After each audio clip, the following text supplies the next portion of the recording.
اس کے بجائے اس نے ایک ناقابل تغیر درجہ بندی کو جنم دیا جس میں جرمنی کو غالب طاقت کے طور پر پیش کیا گیا اور پسماندہ معیشتوں کو ساختی ماتحتی کی حالت میں جکڑ دیا۔ سب سے اہم اور تباہ کن انکشاف، اس مشکل صورتحال سے نکلنے کے کسی بھی قابل عمل طریقہ کار کی بظاہر عدم موجودگی ہے۔ انخلا کی کوئی بھی کوشش ناگزیر طور پر گہرے مالیاتی انتشار کو جنم دے گی۔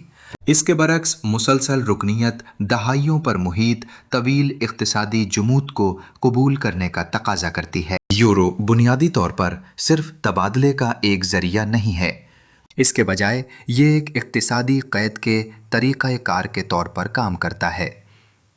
نتیجتاً پسماندہ اقوام مؤثر طریقے سے ان نظامی ناکامیوں کی اقتصادی عمر قید کاٹ رہی ہیں جو ان کی براہ راست ذمہ داری سے باہر ہیں۔ لہٰذا یہ تجزیہ آپ کے غور و فکر کے لیے ایک اہم سوال پر منتج ہوتا ہے: کیا یورو کا راستہ مالیاتی انضمام میں ایک شاندار کامیابی کی نشاندہی کرتا ہے، یا یہ اپنی ساختی خامیوں کے بارے میں ایک طاقتور انتباہی داستان کے طور پر کام کرتا ہے؟ کیا ایک مالیاتی یونین جو ایک مضبوط مالیاتی ہم منصب سے محروم ہو واقعی طویل مدتی پائیداری برقرار رکھ سکتی ہے؟ یا زیادہ خطرناک طور پر، کیا یوروزون ایک ساختی طور پر غیر مستحکم ڈھانچے کی نمائندگی کرتا ہے، ایک مالیاتی ٹائم بم جو اگلے نظامی بحران کے ناگزیر محرک کا انتظار کر رہا ہے؟ میں آپ کو دعوت دیتا ہوں کہ تبصروں کے سیکشن میں اپنے باخبر نقطۂ نظر کا اظہار کریں۔